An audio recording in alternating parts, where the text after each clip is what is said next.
Well, hello there, and this is Auntie, and I am here to do my review of 90 Day Fiancé, Happily Ever After, Season 5, Episode 10, Drawing the Line. If this is your first time being here, please like, comment, and subscribe to my channel. And to all of my new subscribers, thank you all so much for joining the family. To all of my nieces and nephews who have been here with me for the long haul, thank you all so much for your continued support. I want to take time out to shout out my members. So just 1 second, you all. Hoping everybody had a great day. So I want to say hello to Miss Sonia N. Hey, baby. Hey, Amy Garcia Alves. Hi. Hey, Pallets and Pugs. April Cardona. Hey, Sweetie Pie. Hey, Raydale Lewis. Welcome to the family. I see you're new. Hey, Rhea 1966. What's up, boo-boo? Hey, Amy Garcia. Thank you so much for the $5 super chat. Thank you, beloved. Thank you. Hey, Jessica Abed. Hey, boo. Yes. Hey, Raina. Di Bailey. Hey, boo. Hey, y'all. Hey, y'all. Hey, Raydale Lewis. Hi, everybody. Want to make sure I shout my members out, okay? That is one of the perks of having a membership and having your auntie live again. Hey, Kelly K-Mill.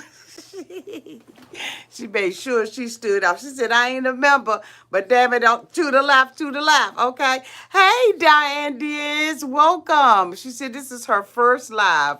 Welcome to the first live, sweetie pie. Welcome, welcome, welcome. Hey, Lillian Lopez. Just want to shout out my members really, really quick, okay? Got to shout my members out. Sammy, you are still somebody, boo. Okay. You are still somebody. Okay, y'all, let's get into it. If any of the members come in, Mary, if you can give them, Mary and Josie, if y'all out here, give them a special shout out. Okay. Thank you all so much. Y'all, look, if I had to rate, hey, Nina Johnson, if I had to rate last night's episode, I would rate that mofo a B. It was so much going on, won't it, y'all? It was so much going on till I just was like, this is good. Like this right here, this is getting good. Let me take my money out of here. I'm doing an Angela, okay? Take my money out. It was so freaking good. There were things going on from every angle. What is this on my face? Oh, okay. Every angle, every direction, known unto Okay, so let's get into it. Like, who was the boring couple? I think that all of this was hot as a firecracker, okay? But they got to bring a little bit more. So the first couple that I want to talk about is Paul and Karine. We see that Paul and Karine are, still going through this stuff. This is the Karine that I have had an opportunity to watch behind the scenes, seeing some things that you all have not seen in videotapes, okay? Thank you so much, Maya Love, quickly for joining the family. Welcome to the family reunion. Thank you, boo. Okay. So thank you. Welcome to the family. So we look at this episode, right, and we see Paul, basically outside of the bathroom door. He discloses that Karine, goes into these little episodes where she wants to be alone and she wants to be by herself and everything. And Paul is constantly asking her to come out of the bathroom. And I'm thinking to myself, if she is in the bathroom, Paul, and she has the door closed, it means that she doesn't want to be bothered. Like, I don't understand why Paul is not getting this. I mean, it don't take a rocket scientist to realize that the girl doesn't want to be bothered with this mofo, okay? And so, as a result, Paul is steady knocking on the door, and, his mother is coming. And so he acts like, she's the queen of England. I mean, she may be a queen to him, but she's not a queen to Kalani. And, baby Pierre is laying on the bed and everything. The mother is coming over because she wants to drop off some black-eyed peas and some rice. And she wants to see Paul and the baby and spend some time with them. And so the mother is, Karine is still in the bathroom. She comes out of the bathroom just as the mother approaches because Paul sounds the alarm. My mother's here. Okay, like that's going to make Karine switch out of the mode that she's in. Evidently, there was something that happened in the house that triggered Karine, as the mother said. Karine, of course, stormed out of the house, left baby Pierre on the bed, which I won't feeling at all. Because I was like, here we go. Okay, here we go. Why is she walking out of the house, leaving the baby there? Okay. But anyway, Mama is, saying, Karine, I brought you something, and she sees that there's an issue. And Karine, walks out and she tells the mother as she is leaving that this doesn't have anything to do with you. And so, of course, the mother is like, perplexed about, like what's going on. And I think the average person would if you come to somebody's house and you see all of this drama going on. And so, needless to say, Karine is, very upset, and she leaves and she goes through the park and she's on her cell phone, texting people or whatever. And Paul is still going back and forth. And the mother is like, Paul, there's something going on. Y'all need to work this out. Either y'all going to make a decision to be together or you're not. And so, Paul runs down the street, okay, to where Karine is because he figures that this time when he says something, things are going to be better. But things are not better between the two of them. And so as he's running down the street and everything, Karine is, of course, upset and doesn't want to talk to him, and he says it's too hot out here for this SH. And so he goes back to the home and everything, and his mother tells him that it's utterly disgusting the amount of flies that they have in the house. I'm trying to tell you, where there are flies, bitch, there are maggots. There are baby flies. There are flies that's just still in infestation. Oh my God. Paul has this cotton freaking nasty fly swatter, and he just pat. He just popping flies on the wall, flies in the window. Bitch just popping flies like popcorn, bitch. I'm just like, this is so cotton freaking nasty. That they smushed all up on the window, and I didn't see this mofo or his mother or nobody grab a napkin, a towel, a spray bottle of clean glass, and wipe that. I said, this bitch nasty just for no reason at all, okay? And so, of course, Paul is like tripping. And I'm like, his house has got to be filthy. And, of course, you see the cameraman trying to keep the camera high level because it's dirty than the mother up in that joint. And I'm just like, they nasty. Both of them. Just nasty than a mofo. But anyway, needless to say, the mother tells Paul that he really has to get his life together. He's got to fix this situation between him and Karine, and then we move on, okay? Because we don't have it to do, okay? That was a recap of them too, okay? We just don't have it really to do. And so the next couple that I want to talk about is Andrei, okay? Andrei and Libby. So basically, Andrei to cuss everybody out. And told everybody, and told them to leave his country, leave the table, leave the restaurant. Good we see on that tide. That's because I'm talking fast. Okay, so let me slow down. So Paul has told Andrei has cussed everybody out at the table, Chuck and the son. Okay, he said he don't give a mofo rat's ass about them, and he needs them to leave his country pronto. Okay. Now, here's the next day, and Elizabeth is expecting Andrei to be a civilized human being and to make an apology. Andrei says he doesn't feel like he needs to make one to the son. He may make one to the daddy. He might make one to the daddy, but basically he feels like, the brother owes him an apology, okay? And so Elizabeth is like, she had already started off at the beginning talking about that the two of them were two of the same people. That's just to give your husband a justification for being a complete and total asshole, because there's no really real justification for what this mofo has done. So, Andrea tells her, I'll make an apology. I think maybe it depends. I mean, we're going to compromise on a mofo apology. Bitch, if that's how you feel, I don't need you to apologize. I need you to stay the same crazy, disrespectful, ornery, arrogant, male chauvinist mother that you are. That's who I need you. I need you to be that. I need you to be that mofo, okay? But but Andre, is listening to Elizabeth, and she's telling him if he does not apologize to her family, that she is not going to marry him. We know that this is an idle threat. And so Andre tells her, you set up the meeting, okay? Like he the godfather and he got, goons that's going to set up his meetings and his rendezvous and all of that kind of crap. And then he going to sit up there and try to blame it on the try to blame it How you going to blame it on the alcohol? Don't blame it on the alcohol. Don't blame it on the How? You wasn't drinking alcohol. You just a rude mother. And it's just simple as that. How you gonna sit up there and talk about it was alcohol? You felt cornered. You said that they were asking you stuff that was provocative. You felt like your homeboys around. You knew that they was gonna have your back on it. And so you made a decision, okay, to act a complete a-hole because you knew your homeboys was there and that they was gonna have your back on it and everything, right? So of course Libby goes to the family thinking that, she got some type of bargaining chip. And Papa Chuck said, I'm gonna tell you right now, Libby, I ain't going for the BS. And I was like, he said, I'm withholding my money. Ain't a bitch getting married. Ain't nothing. And a balloon getting blown.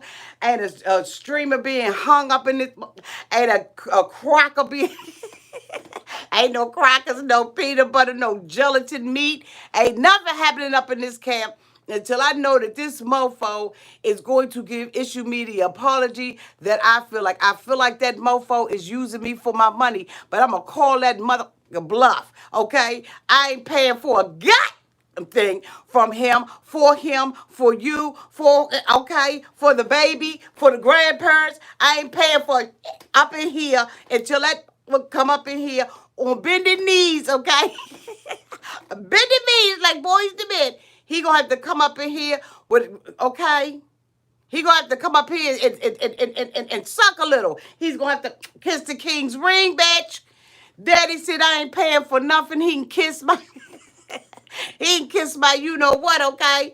And, she's trying to, justify by saying that, the brother, they were arguing back and forth. But like the brother said, I didn't tell him I wanted to fight him.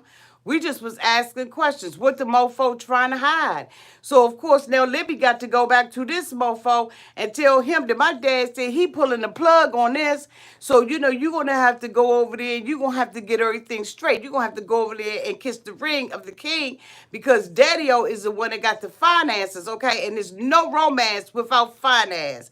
He going to sit up there and try to tell Libby how long they've been married and all this kind of stuff and how long they've been together. It's neither here nor there when, the rabbit got the gun. So basically, Andrei sets it up for them to go and meet somewhere because he had made, an excuse, said that he didn't want to call or go to the Airbnb because he felt like he was going to escalate the situation. But bitch, when they told him that daddy was putting the plug on the money and this mofo know he ain't got a pot to piss in and a window to throw it out of, he hurried up and got that... He hurried up and did a little rendezvous meeting place for these mofos to be at, right? So, he gets there and everything, and he's like,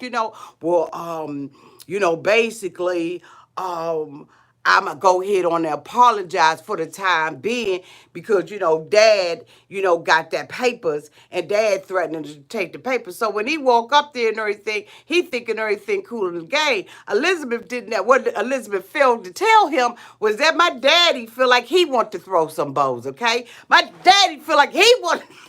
It's no longer my brother. My father done came up out his trick bag, but see, she wasn't smart enough to warn Andre. So Andre walking up there and everything, like, doop, doop, doop, doop, doop, he got his sound, his music, The father and the brother was standing there like, you are gonna have to kiss our ass. Oh yeah, you gonna have to kiss our ass. You can come if you think you're being bold, but I'm telling you one thing. You gonna have to kiss our ass. He came up that motherfucker thinking he was gonna dab somebody. Them dabs was in the air like, he like, I mean, nothing. The father was like, I ain't playing with you. I ain't playing with you today. Fuck you. What's up? What's up? Daddy over. The son was standing there like, okay, all right, my daddy's still a little hard. He was like, I ain't giving you no dap. Andrei was like, it's like that. He was like, it's like that. It's like that. It's like this, y'all. It's like that. Basically, bottom line is, Daddy told him, you try to use me for my money. You sat up here and disrespected me.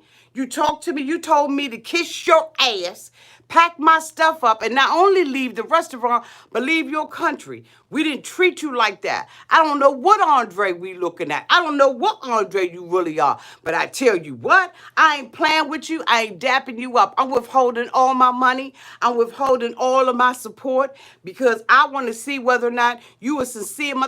You up here, Andrei, talking about something, it was the alcohol. Daddy said it wasn't no damn alcohol. You ain't getting a dime. So now Andrei's standing up there. Now he gonna have to suck him a little.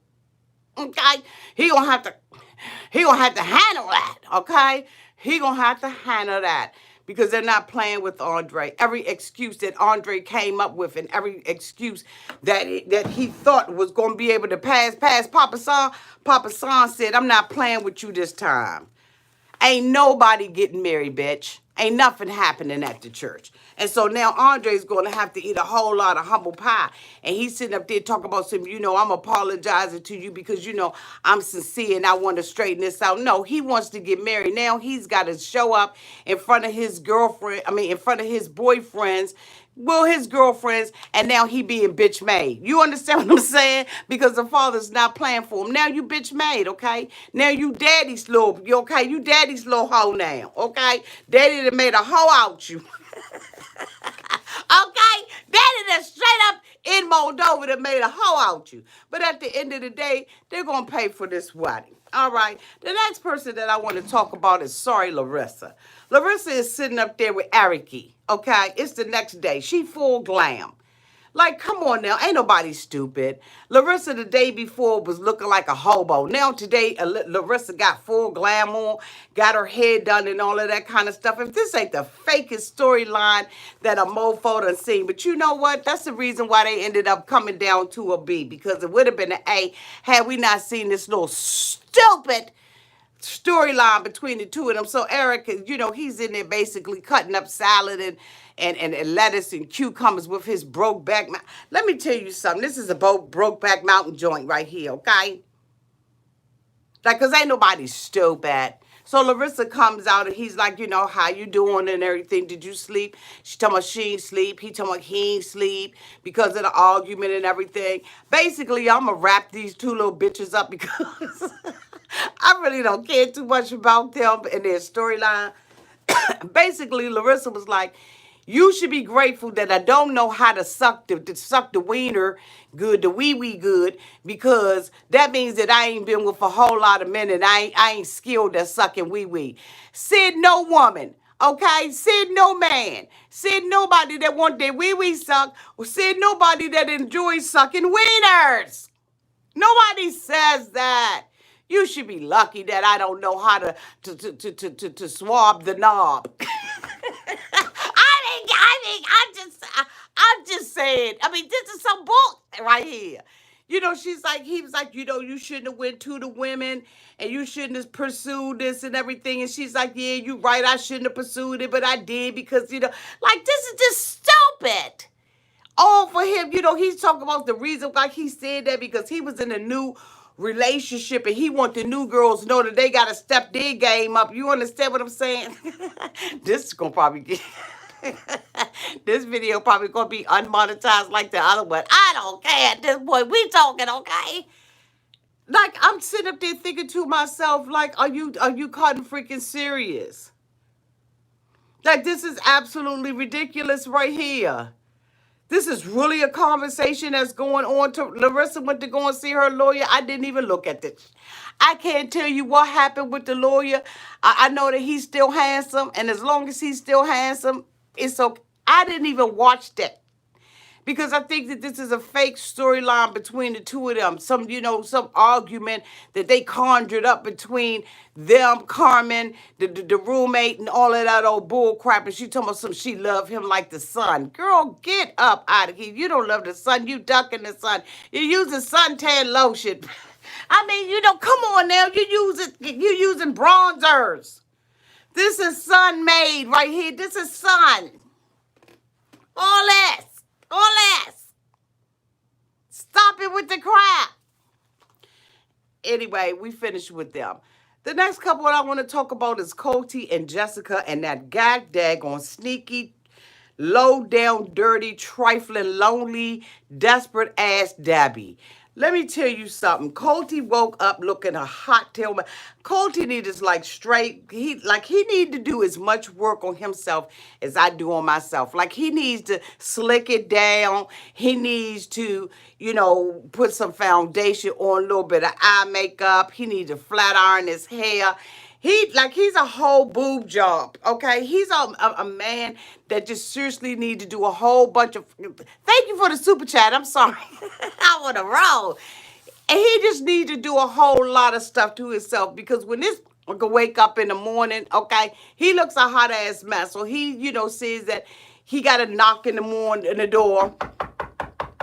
And it was, our girl Jessica. Sorry, boo. Sorry, Twella. Twella said, what to do, man? You're ready to fight him. Okay. So he gets up, he talk about, he had a knock on the door and everything at 3 o'clock in the morning. It was Jessica with another man. He later finds out that the man is the cotton freaking police, the popo, okay? Jessica then came up there and kirked out, act all ignorant, you know what I'm saying, in the middle of the night, probably drunk and some more stuff, okay? Because she ain't do nothing but take the Uber around the corner, all right? She ain't go no daggone well. Talking about she was going, go and have sex with somebody else and everything, trying to make Colty mad, all right? So, she done got her hotel room down the hallway, down, on floor 4. And, Colty goes down there and everything because, he want to see what's up with the what's up. Because, this is his last day in Brazil and he thought that he was going to get him some, okay? He ended up not getting anything. And so, Colty, of course, goes into Jessica's room, and they going back and forth about who was right and who was wrong. We ain't even going to get into the particulars. We will at a later date. But, bitch, we just ain't going to do it right here because we don't want the video 75 hours long. So, basically, Colty is placing blame on Jess. Jess placing blame on Colty. Colty don't want to answer the question. She asked the mofo straight out, bitch, why do you keep lying? You lying mother. Okay? And so, Colty is like, well, why did you throw a shoe at me? Bitch, we ain't talking about the shoe right now. We talking about why you got to keep lying. But of course, Colty want to keep going back and forth with Jessica. And Jessica's stupid enough not to pinpoint. Like, I would be like, I'm telling you, we're not going no another further until you answer my question. Why do you keep lying? So anyway, the two of them are going back and forth about the lie and everything. At the end of the day, they get back together and tell each other how much they love one another. They don't love one another. They using each other for popularity and fame and to be on this damn show, okay? So at the end of the day, Colty tells her, I'm leaving and everything. I got to go, to, back home and everything. I got to go get my mama. You want to ride with us or what? She was like, all right, I'm going to ride. So they riding and everything, and get in the little van and everything. And her Colty are talking, little small talk. I hate to be leaving. I hate for you to leave and I'm going to miss you. And he's like, I'm going to miss you too. And all this old kind of stuff. And Debbie in the back like that.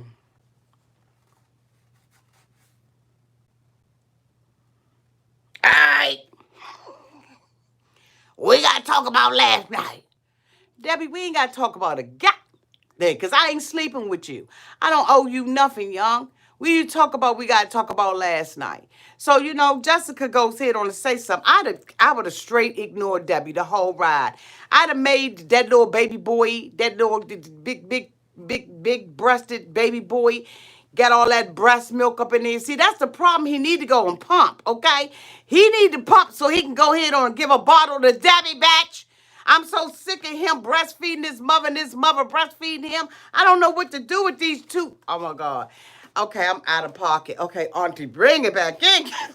Bring it back in. So, Debbie sitting up in the back, talking about, we need to talk about last night. So, Jess was like, yeah, what's up? So, Debbie was like, you hurt County. You know that wasn't right.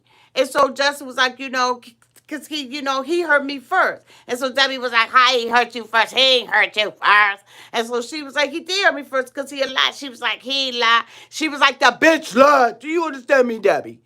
He told a lie, Debbie. Don't make me swing my arm all the way back there and pop your ass.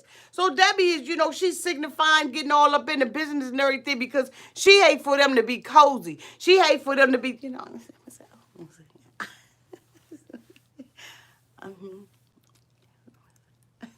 Debbie hate that, but that just makes Debbie's ass itch. Do you understand what I'm saying? When they are sitting back there and they like,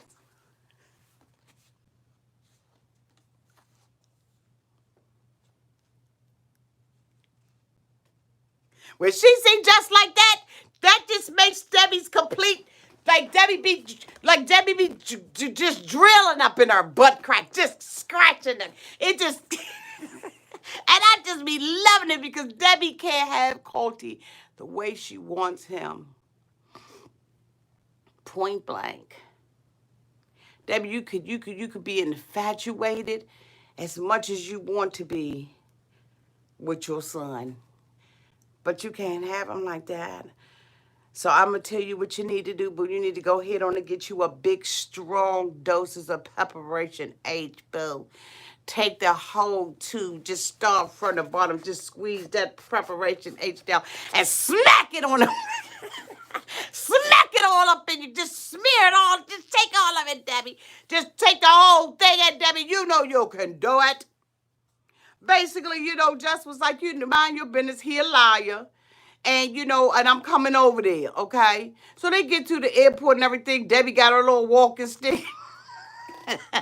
Looking like Big Daddy Kane. Okay, she got her walking stick. She walking up in the airport and everything. And Colty got to dismiss her. Mom, you mind if we have a moment by ourselves? She was like, sure, go ahead. So, we look at Debbie, she's sitting up on the side, right? Debbie all up on the side looking dumber than a mutt, okay?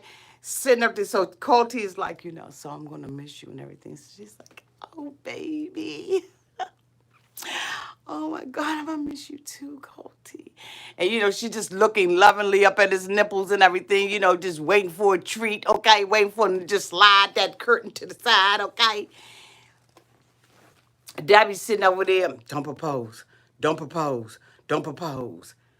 What? She is so scared that this mofo is going to find happiness. She is so scared that he's going to be with somebody else. She's sitting over there mean mugging. She's sitting over there jealous as I don't know what. She can't even get herself together.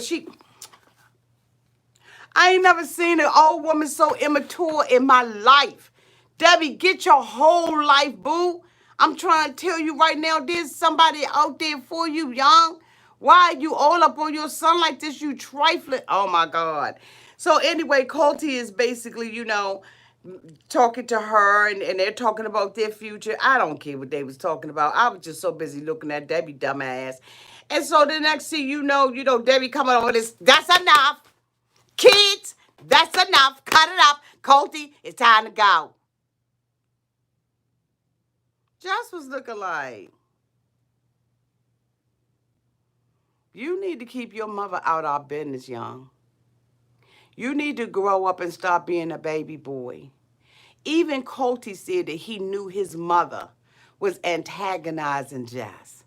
Colty know what time it is, but he's so wrapped up, tied up, and tangled up in his mother's apron, he don't know what to do with himself.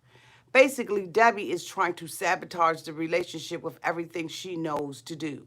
But little does she know that Colty and Jess have made plans for Jess to come to the house. Bitch, I cannot wait to see this. What I didn't like about this particular thing with Colty is when he was back at the Cotton freaking hotel talking about she remind him of Larissa. Bitch, there's only one common denominator. Nope, nope. Let's scratch that too. You and your mama. Any and every woman that you call yourself that you're going to date and be with, you and your mama are the common denominator in their story. The next couple that I want to talk about is Angela and Michael. Angela is showing her natural born American ass. They are on their way to the registrar because they have to get counseling according to their customs. And so Angela is asking him over and over, why do we have to, do this? Is this your religion? Is this your custom? Like at this point, Angela should know, the game. Okay. And so they're riding over and everything. And they're playing in the car because Michael's trying to take that cigarette because I'm sure that Michael's tired of that Angela and that smoking. Angela has a whole entire village's suitcases, luggage, school supplies, bitch, watches, rings, cell phones up in her customers. Angela has the whole world in her breast. She has the whole world in her breast. She has the whole world in her breast. She's got the whole world in her breast.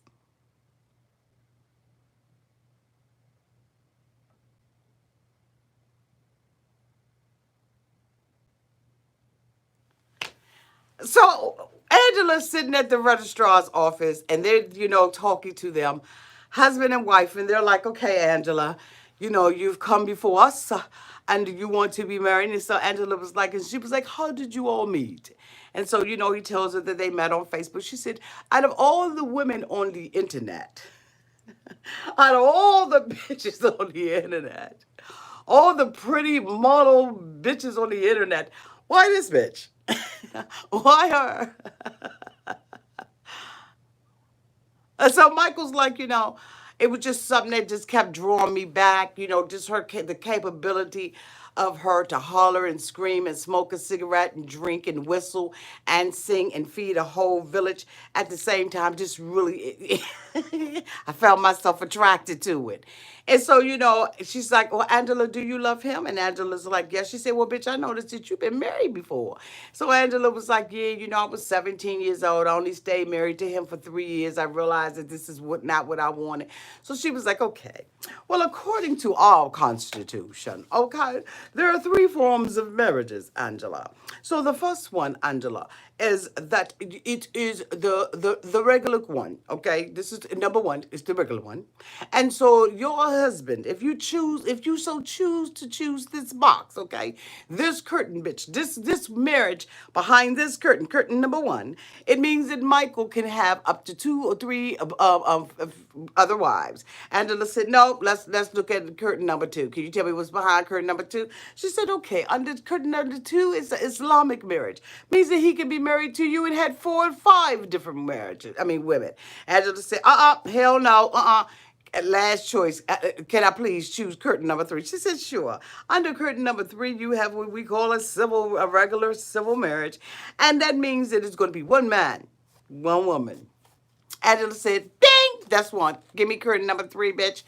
Okay, I need curtain number 3. So she was like, okay, well, Angela said, well, hold up. If I choose curtain number 3, does that mean he can have a side chick? So she said, oh, no, he can't have a side chick. He will have one, but he can't have one. We won't mention it. We won't talk about it. We never talk about the woman number 3. But I tell you what, if you lay it down very good in the bed and you make sure that all of his meals are prepared and, you submit, okay, then, basically Angela said, I ain't submitting. I hear what you're saying, but you know what, fucker? She said, well, no, women in this country, they have to submit. Totally submit. Totally submit. Submit totally. Totally submit. Submit totally, totally submit. Angela said, I'm not totally submitting. I ain't halfway submitting. I ain't 1/4 for submitting.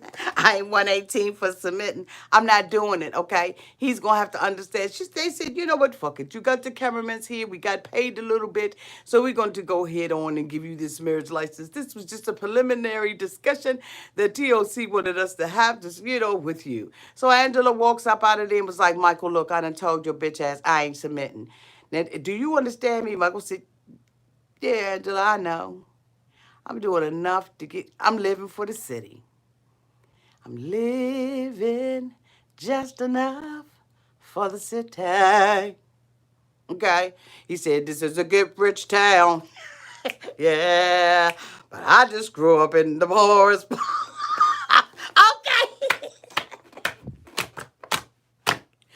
All right. So Michael leaves up out of there. Now they get ready to meet with Aunt Lindia because Aunt Lindia told them they was going to pay for the whole damn thing. Aunt Lindia is sitting up there with her Sunday best on boo. She got her head wrapped all on, she got her together, you know.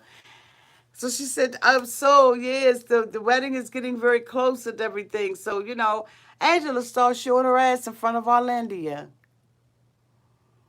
When Aunt Lindia said something to her about that submitting, Angela said, let me tell you something. I am not Nigerian. I don't know, Ray told the other bitch I wasn't. I'm not Nigerian. I'm not submitting. Michael, you already know this. Michael was sitting up there playing both sides of the coin, bitch. He been telling Aunt Lindy and them that, Angela not this. By his own admission, Michael sat there and said that he did not want his family to see this other side of Angela. But Angela has had it because Aunt Lindia, in order to get her paper, Aunt Lindia needs you to kiss her ass real quick, okay? She's another person wants you to kiss the ring. So Angela was like, look, I done already told this son of a that I'm not going to submit to him. I'm not going to do it. And Michael, I'm not going to do it. So, of course, they start getting into, an argument and everything. And Lindy was like, you know what? Angela, this is what you have to do. The man is the head of the household. The man wants to be on top. The man wants to be worshipped. He wants to be adored. And Angela's like, I already told Michael that I'm not going to do this shit, okay? So Angela was like, I'm going to get up and go to the bathroom. So Michael was like, hold up, So Michael tried to get a little bit of hair on his chest. And Angela took that joint like a daggone paraffin, some paraffin wax, and a piece of paper and okay? That daggone boldness off of him. Angela gave him a wax job. She said, let me tell you something. Don't you scream in front of me, in front of Lydia. You gonna sit up here in front of your aunt and act like you got some balls? I've been chopped them balls off your ass. Don't you do that, Michael. Michael, don't you do that. I will snatch your wig out this. Michael said, sure. Okay. All right. Lydia was like, now you know that I got this goddamn knife made out of bamboo, tied up on my leg with some straw. You know it's right up underneath my dress. You know I got this bamboo knife that I made a couple of years ago. And I'm going to tell you right now, Michael, I will stretch. Okay. Lydia was sitting up there like, okay, I'm about to pop this heifer. Who she think she talking to like this? So Angela leaves, so she was like, Michael, you straight up gonna let her talk to you like that? You ain't the man of the family, Michael. You gonna Michael was like, she said we're gonna be 50-50. Lydia said, no, but this attitude, no. If she's acting an ass like this now, Michael, she's gonna act. Well, she's gonna act an ass when you get to America, and you ain't gonna have nobody to call. You ain't gonna have no tree to climb up. You ain't gonna have none of that. Okay, nobody's hut to be running to. You ain't gonna have none of that. You understand what I'm saying? So the Angela came back, and Lydia was like, you know what, Angela, I like you. I really do like you. I fucks with you. But you done showed your natural born tail up out here, and I don't know about your marriage. You don't plan on submitting? So Michael, first of all, when she got to the table, Michael and them was talking about her. Michael wasn't even smart enough to cover on Lydia. So she gets to the table, and Michael told me, I told her that our relationship was going to be 50-50. Angela said, our relationship is going to be 50-50. Michael said, and I told her that you could change. Angela said, I'm not changing, Michael. I'm not changing. And one thing about it that we all got to say, whether we like Angela or not, whether Angela is just cold, disrespectful, which I believe Angela is so disrespectful. Angela has been upfront with Michael from giddy up, from day 8, from day 1, keeping it 100 with Michael about the fact that she was not going to submit to him, that she wasn't going to cook, that she wasn't going to do all of that. She's told the lady at the registrar that I will treat him the way that I want to be treated, and I'm going to treat him nice. But I'm not submitting, okay? I'm not doing this Nigerian stuff. I'm not a Nigerian woman. But you know what? When you marrying a Nigerian man, at some point you're gonna have to compromise on something. This is part of this man's culture. Angela straight walked on his back. Lydia told her, with your attitude, I don't see this marriage happening. Angela got up and was like, thank you, that's enough. Angela leaves with the whole cotton freaking village stuff still up in her breasts, okay? And she takes the Uber and she goes back home. Angela is a hardtail mess. I think that Angela is very disrespectful to Michael. She said that, she is controlling. Aunt Lydia said that she was controlling. And Angela really has to deal with that. Angela has been hurt in her life. But, bitch, your last marriage, you were last married when you were 20 years old, Angela. Here you are 40, 50, 60 years later, and you still carrying that same hurt. I was shocked to hear that Angela was married at 17 and divorced at 20, 21, but still yet you in your 70s, and you still acting a complete and total fool. The last person that I want to talk about, y'all, is Kalani and Asuelu. Kalani and Asuelu, let me tell you something. Did the family cut the Did the family cut up? Asuelu left his family left. They acted a complete behold. The mother said that she wanted to go home. She was done.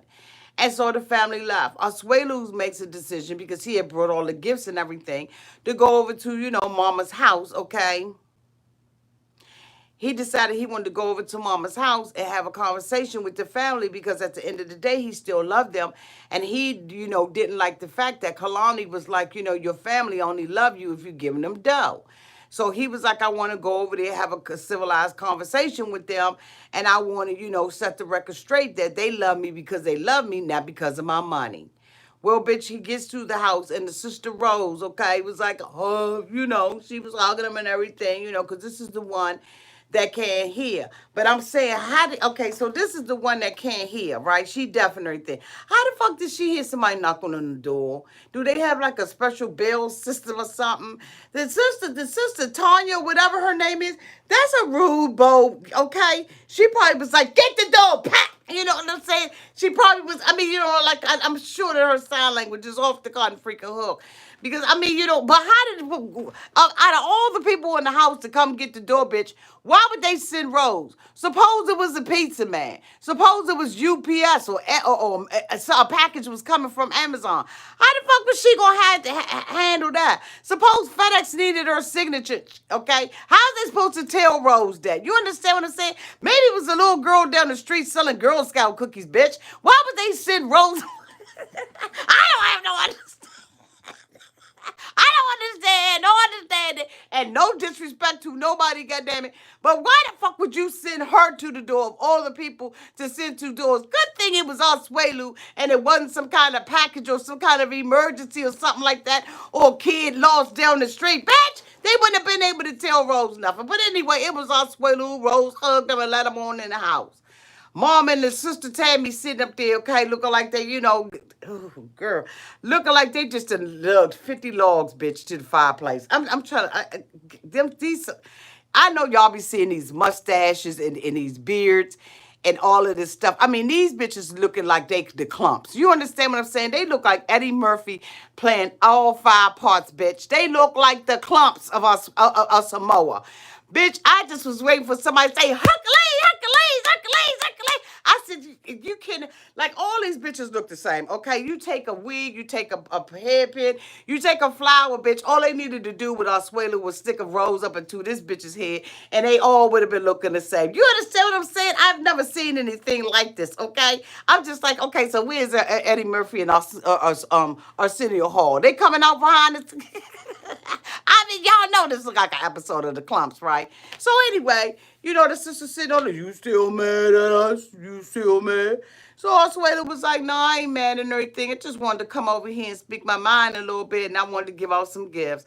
So he starts giving out, look like cans of tuna, whatever he was giving out, and the little fabrics and stuff like that. And they was like, thank you, thank you, thank you, Asuelu. Thank you, Asuelu. So where's Kalani? So he said, Kalani at the house. I told Kalani I was going to come over here and I was going to talk to y'all because I needed to go ahead on to get some straight, okay, and everything. And so they was like, the sister was like, okay, so what? And so he was like, I really don't have no money, to, really pay y'all bitches and everything. So the mother was like, I want my money. Run me my money. So, the sister was like, look, Asuelu, look. No matter what, you're supposed to give up them papers. We asked you for $1,000. The dowry is now at $2,000. Bitch, when you told us that you was messing with this American girl, we said good, good, good, good. Okay? First, we wasn't really fucking with her, but then we sat down and everything at the round table, bitch, and we all started pulling swords. At the round table, we figured, what, she American, she can go ahead on and give us some of them papers because this is America, okay? So, everybody, the streets is lined with gold and milk and honey, and everybody eating good and living good. Bitch, you is disillusioned if you think that that's what America is about, okay? Get a job. Won't y'all get a job? Stay focused, auntie. So she was like, and then you're supposed to pay mom and them. I said money too. I don't make that much money. We don't make a whole lot of money over here in America. Okay, but we need you to hold up on your end of the deal, and we need you to make sure that you taking care of mama, and you putting those monies out there. So you got an American woman, cough up that American money, send that money over to mommy and to daddy, and we're gonna get it straight. The only reason why you with her ass is because she got pregnant. Asuelu got up and walked out the house. Now, I don't know whether or not it was true or whether or not it wasn't, but Asuelu said, I may be dumb, but I ain't dumb enough to admit that on air. I'm rolling about this camp, okay? Asuelu said he wanted to just go home and be with his wife. Yeah, whatever, Asuelu. You just ain't wanted the real deal to come out. Your sister seems like one of those people who is just ignorantly honest, okay? You know how some people just so honest till they just ignorant, and they ignorant because they honest? Sometimes you got to tell a little white lie, blue lie, yellow lie, green lie, purple lie. Sometimes you got to tell an orange lie. You understand? But the sister just like, whatever come out my mouth, gonna come out my mouth. So the mother was like, don't leave, Asuelu. Asuelu. Oh, I want to put a beard and a mustache on me. Asuelu. Don't leave Asuelu. Don't leave Asuelu. We made something for you. She said, Mom, let him go. Let him go. He ain't got no money. He ain't got no papers. He ain't got no Benjamins. Let him go. He's useless. The hell we need him for? For these little cans of food that he done brought and these little wraps? He could have took that money and gave it to us in cash. Let him go, mommy. Take all the food, dump it out. So the next day, Asuelu and Kalani make a decision that they're going to go ahead on and still hook up with the mother. He still wants to spend time with his mother because he truly believes that his parents and his mama love him past their money. So, they had to, they went to a goat farm. They get to the goat farm. The little boy's so damn bad, he running behind the goats. The lady said, pump his brakes for me, please. Pump his brakes running around here with the goats. Now, I'm sick of the running back and forth. Sit him down. Calm him. Put him on the calm down. Put him on a calm down with the goats. I'm sick of them. Now, I know, this is a goat farm and the goats are a little wild and everything, but he wilding out on the goats. Put your son on the calm down. It ain't enough grass out here for him to be running like that. So, they had to go and pull him, pull him up and everything. So the mother comes in, she said, oh, these is goats? Can you eat these? What can you do with these? So mommy, rubbing on the, mommy was rubbing on that cotton freaking goat like it was a Lamborghini. Mama said, I'm ready to ride this, glide in this. I'm ready to own this. I'm ready to make it do what it do with this goat. I'm just, I'm just fascinated. But can you eat this? I'm looking at this as next Thanksgiving supper. Like we about to. So of course the mother, is sitting there and everything, and she like. So Asuelu was like, Mama, I really ain't got no money for you. And so the mother was like, your sister told you how it is. Asuelu. Asuelu said, Mommy, I'm in the United States, but I'm an American man now. I can't live by the Samoa rules. I have to make sure that, I take care of my family. And my money is Kalani's money, and Kalani money is my money. And the mother was like, no, you and Kalani's money, my money. Asuelu, I'm trying to be nice. You don't want to see me, but I'm nasty, Asuelu.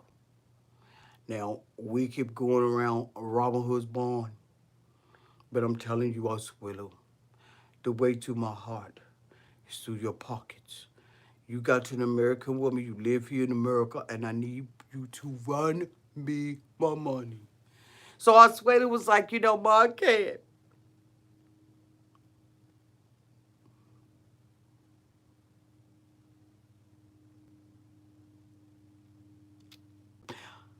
Hold on, let me see if I can get a tea out.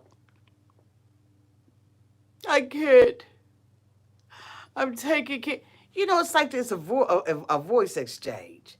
Asuelu's voice is high and his mama's voice sound like Barry White, okay?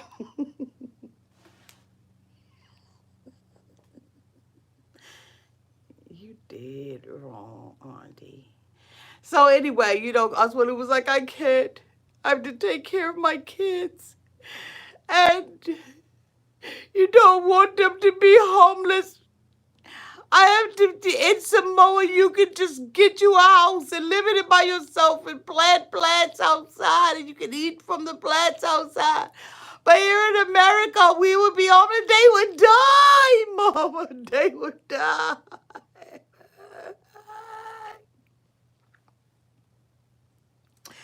My children would die. What did I do with my? She said, oh, Asuelu, don't cry, Asuelu. I don't mean to make you cry, son. I don't want you to be your children to die, Asuelu. But, bitch, I need my money. Your sister Tonya told you the Samoa way. The way to love your daddy and the way to love your mommy. And I still need you to run me that $1,000. So Kalani was like, wait a minute, hold on, let's get this straight. So what you said is you see your son up here boo-hoo crying. Like he's straight crying. And you don't give a damn. He done showed you the homeless people over yonder at the homeless camp. They got tents and stuff up. I pray for those people that are in tent cities like that. All over this nation. There are people who live in tent cities like that. And it's just a shame that we don't have the resources, as rich as this country is, to take care of our own. And I know that some people, have messed up their lives and done things like that, but we got to figure out a way to defeat homelessness, okay?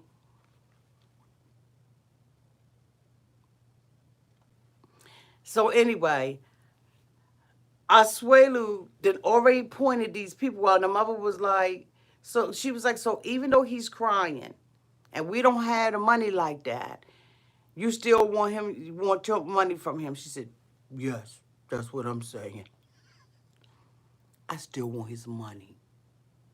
See, let me tell you something, Kalani.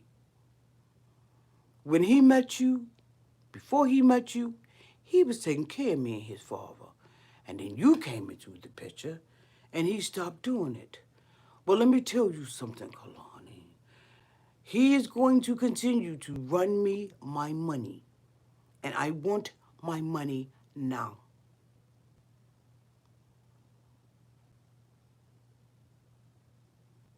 Kalani was like, this is crazy. That she still wants this money. Mama said that's the way that he shows love to her and the husband. And that this is America. And they need to go and get them 2, 3, 4 jobs so they can make sure that they run her money. I thought it was absolutely disgusting. Disgusting. The last couple that I want to talk about that I almost forgot was Raggedy Ass Tanya and Sinjin.